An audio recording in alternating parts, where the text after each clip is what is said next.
Yo, what is up, everybody? Storesco back again. Another chapter from the story titled Don't Turn Around 2, written by Jacob Harris. Remember to use the links in the description below. Show love to the author. Like, comment, and subscribe.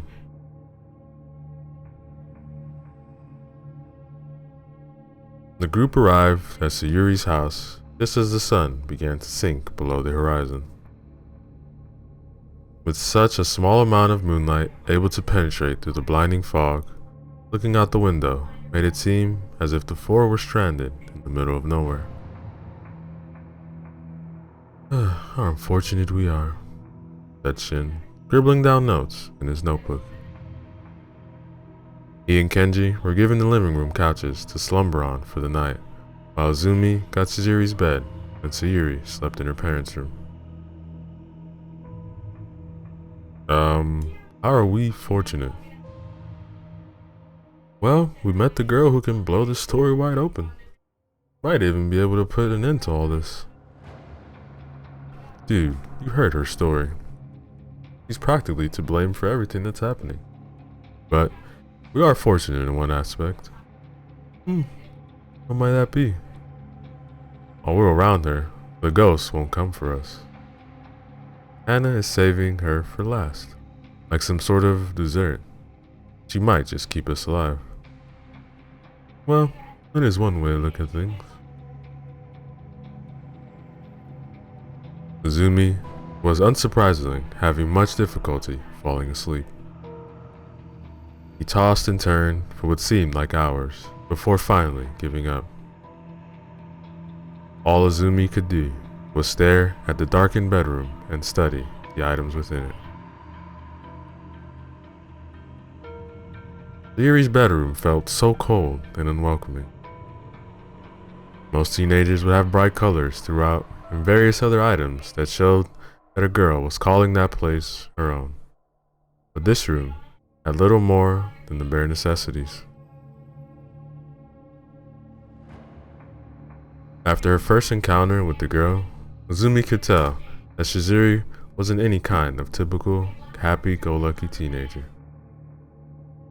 No girl could be at such a tumultuous time, but there was something about her that made it seem as if Shizuru had been that way long before these times had begun.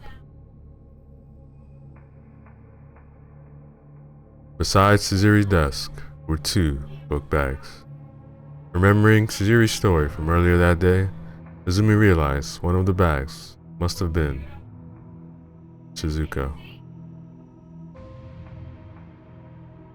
With sleep being out of the question for the time being, Izumi climbed out of bed and went to the window. Through the fog, she thought she could see the silhouette of a person. After squinting, Izumi found no one there.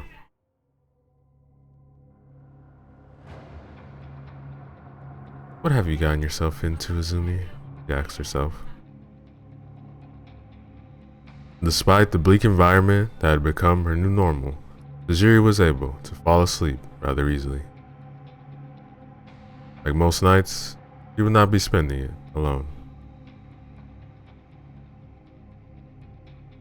For the past few weeks, Sayuri had been receiving nightly visits from Shizuko in her dreams. The girls would usually be lying on the grass, staring up at the starry sky, and this night was no different. Your new friends seem nice. Yeah, but they shouldn't have come here. They're gonna end up like all the others. Maybe Hannah doesn't know they're here. Can't be everywhere at once, can she? She knows they're here. She was watching us the whole time we were at the cliff.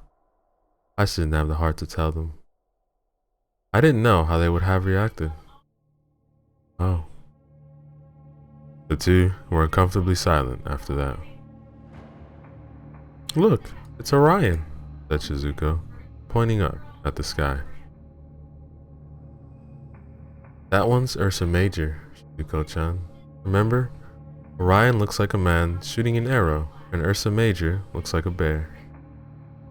If you want to see Orion, just make it appear. You have the power to do that here. Yeah, but where's the fun in that? Because this place isn't real.